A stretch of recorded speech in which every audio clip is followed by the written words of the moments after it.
Hello और welcome आज के इस खास फाइनेंशियल एक्सप्लेनर में। अगर आप इन्वेस्टिंग की दुनिया में नए हैं तो बिल्कुल सही जगह आए हैं। आज हम एक फाइनेंस प्रोफेसर की तरह वेल्थ क्रिएशन के पीछे के पूरे गणित को बहुत ही सिंपल तरीके से डिकोड करने वाले हैं। इन्वेस्टिंग अक्सर बहुत कॉम्प्लिकेटेड लगती है, लेकिन अगर आपको सही ब्लूप्रिंट पता हो तो ये बेहद आसान है। आज हम द 15 ईयर एसआईपी ब्लूप्रिंट के बारे में बात करेंगे और देखेंगे कि कैसे एक छोटी सी शुरुआत आगे चलकर एक बहुत बड़े नतीजे में बदल सकती है। तो चलिए सीधे शुरू करते हैं। अब सबसे पहला सवाल जो अक्सर दिमाग में आता है वो ये है कि क्या सच में हर महीने सिर्फ 5,000 रुपए इन्वेस्ट करके कोई बहुत बड़ी वेल्थ बनाई जा सकती है? जब भी हम किसी छोटी रकम की बात करते हैं तो अक्सर लोग उसे इग्नोर कर देते हैं कि अरे इतने कम पैसों से क्या ही होगा। लेकिन 15 सालों के एक तय समय में यही छोटी सी रकम क्या जादू कर सकती है, ये जानकर शायद आप एकदम हैरान रह जाएंगे। चलिए इस पूरे रहस्य को थोड़ा करीब से समझते हैं। आज की इस क्लास का सिलेबस बहुत ही क्रिस्प है। हम 25 लाख के गणित से शुरुआत करेंगे, फिर कंपाउंड ग्रोथ को समझेंगे, एसआईपी में होने वाली सबसे बड़ी गलती पर बात करेंगे, स्टेप अप एसआईपी के जरिए अपनी ग्रोथ की स्पीड बढ़ाना सीखेंगे और आखिर में करेंगे एक रियलिटी चेक। तो चलिए डाइव इन करते हैं हमारे पहले सेक्शन में। 25 लाख का गणित। लॉन्ग टर्म वेल्थ बनाने की जो पूरी नींव है वो यहीं से शुरू होती है। इस पूरे ब्लूप्रिंट को काम करने के लिए हमें सिर्फ 3 बेसिक चीजों की जरूरत है। पहला है आपका एसआईपी अमाउंट, जो हमने 5,000 रुपए महीना तय किया है। दूसरा वेरिएबल है समय, जो हमने 15 साल रखा है। और तीसरा है एक्सपेक्टेड रिटर्न। ऐतिहासिक मार्केट डेटा को देखते हुए हम इसे लगभग 12% मानकर चल रहे हैं। देखिए, इन्वेस्टिंग की दुनिया में ये 12% एक बहुत ही आम और प्रैक्टिकल अनुमान है, जिससे हमें आगे का पूरा कैलकुलेशन समझने में मदद मिलेगी।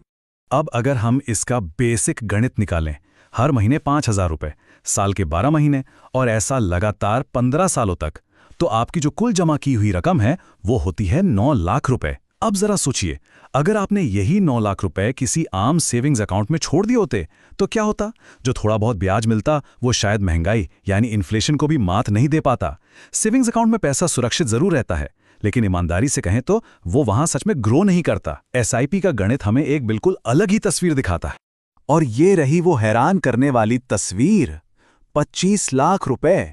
जी हां, आपकी कुल निवेश की हुई राशि सिर्फ 9 लाख थी, लेकिन लगभग 12% के अनुमानित रिटर्न के साथ 15 साल बाद इसकी फाइनल वैल्यू 25 लाख के करीब पहुंच सकती है।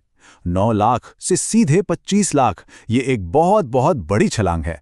अब आप पक्का सोच रहे होंगे कि भाई बिना कोई एक्स्ट्रा मेहनत किए ये जादुई छलांग आखिर मुमकिन कैसे हुई? यही हमें लाता है हमारे दूसरे सेक्शन पर, कंपाउंड ग्रोथ को समझना। यही वो इंजन है जो इस पूरी वेल्थ बिल्डिंग प्रोसेस को चला रहा है। कंपाउंडिंग का एकदम सिंपल मतलब है अपने रिटर्न्स के ऊपर भी रिटर्न्स कमाना। इसे हम एक बीज बोने की तरह समझ सकते हैं। मान लीजिए कि आपका शुरुआती 5,000 रुपए का इन्वेस्टमेंट एक बीज है। जैसे जैसे ये बीज बड़ा होकर एक पेड़ बनता है, इसमें शाखाएं निकलती हैं। ये शाखाएं आपके रिटर्न्स हैं। अब कंपाउंडिंग का असली मैजिक ये है कि उन नई शाखाओं पर भी आगे चलकर पत्ते और फल उगने लगते हैं। मतलब आपके मूल निवेश पर तो फायदा हो ही रहा है, लेकिन जो फायदा आपको पहले मिल चुका है वो भी अब आपके लिए और पैसा बना रहा है।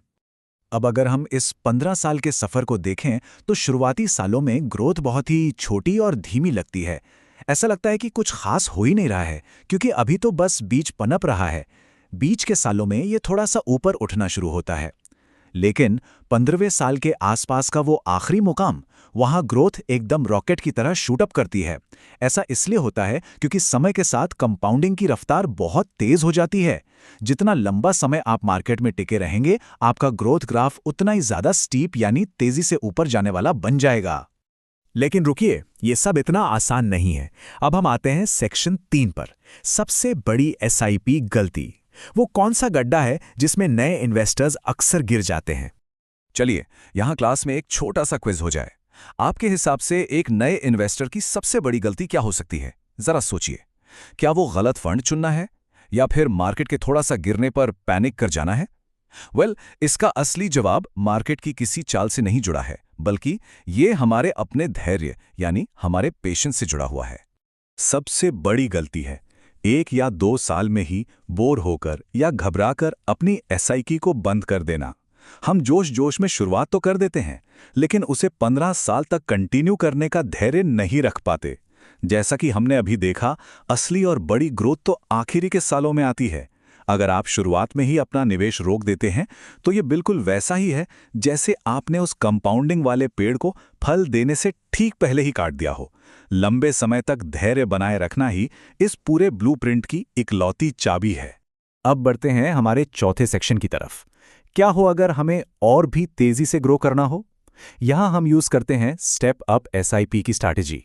इस पावरफुल स्ट्रैटेजी को थोड़ा स्टेप बाय स्टेप समझते हैं। मान लीजिए कि आपने 5,000 रुपये महीने से शुरुआत की। अब अगले साल जब आपकी सैलरी या इनकम थोड़ी बढ़ती है तो आप इस रकम को बढ़ाकर 6,000 रुपये कर देते हैं और फिर उससे अगले साल इसे 7,000 रुपये कर देते हैं। बस इसे ही स्टेप अप एसआईपी कहते हैं। अपने इन्वेस्टमेंट को हर साल बस थोड़ा थोड़ा बढ़ाकर आप अपने फाइनल पोर्टफोलियो को उस 25 लाख वाले नंबर से कहीं ज्यादा बड़ा बना सकते हैं। सीरियसली, ये वेल्थ क्रिएशन का एकदम फास्ट ट्रैक तरीका है। और अब हमारा आखिरी सेक्शन, रियलिटी चेक और प्लानिंग। क्योंकि थ्योरी और कैलकुलेशंस तो हमेशा परफेक्ट लगते हैं, पर प्रैक्टिकल दुनिया थोड़ी अलग होती है। सबसे पहली और सबसे ज़रूरी बात, म्यूचुअल फंड के रिटर्न्स कभी भी फिक्स नहीं होते। ये किसी बैंक एफडी की तरह आपको कोई गारंटी नहीं देते कि 25 लाख मिलेगा ही मिलेगा। मार्केट का नेचर ही है ऊपर नीचे होना। इसलिए अगर आप आज अपनी पहली एसआईपी शुरू करने की सोच रहे हैं तो प्रॉपर प्लानिंग बहुत ज़रूरी है। सबसे पहले अपना केवाईसी पूरा करें, एक रिलायबल ब्रोकरेज प्लेटफॉर्म चुनें, अपनी रिस्क लेने की क्षमता के हिसाब से एक सही इंडेक्स या म्यूचुअल फंड सेलेक्ट करें और सबसे अहम, ऑटो पे ज़रूर सेट करें ताकि हर महीने निवेश अपने आप होता रहे। आपकी स्ट्रैटेजी आपके गोल से मैच करनी चाहिए, तभी आप मार्केट के तूफानों में टिके हुए पाएंगे। और हाँ, ये लाइन आपने बहुत बार सुनी होगी, म्यूचुअल फंड निवेश बाजार के जोखिमों के अधीन है। योजना से जुड़े सभी दस्तावेजों को ध्यान से पढ़ें। ये सिर्फ कोई टीवी एड वाली फास्ट फॉरवर्ड लाइन नहीं है, बल्कि हर एक इन्वेस्टर के लिए एक बहुत ही सीरियस और ज़रूरी सलाह है। आज के इस एक्सप्लेनर में हमने जो भी नंबर्स देखे वो कॉन्सेप्ट्स को क्लियर करने के लिए बस एक अनुमान थे, कोई पक्की गारंटी नहीं। तो आज की इस क्लास को हम यहीं खत्म करते हैं, लेकिन जाने से पहले मैं चाहता हूं कि आप एक सवाल पर जरूर विचार करें। आपका अपना पर्सनल 15 साल का सेविंग्स गोल क्या है? क्या वो 25 लाख है, 50 लाख है या फिर 1 करोड़? नीचे कमेंट्स में मुझे जरूर बताइएगा। अपने गोल्स को कहीं लिख लेना उन्हें अचीव करने का सबसे पहला कदम होता है। अगर आज आपको कुछ नया और वैल्यूएबल सीखने को मिला हो तो इस एक्सप्लेनर को दूसरों के साथ भी जरूर शेयर करें। सीखते रहिए, इन्वेस्ट करते रहिए और अपने फ्यूचर की शानदार प्लानिंग करते रहिए। मिलेंगे अगले एक्सप्लेनर में।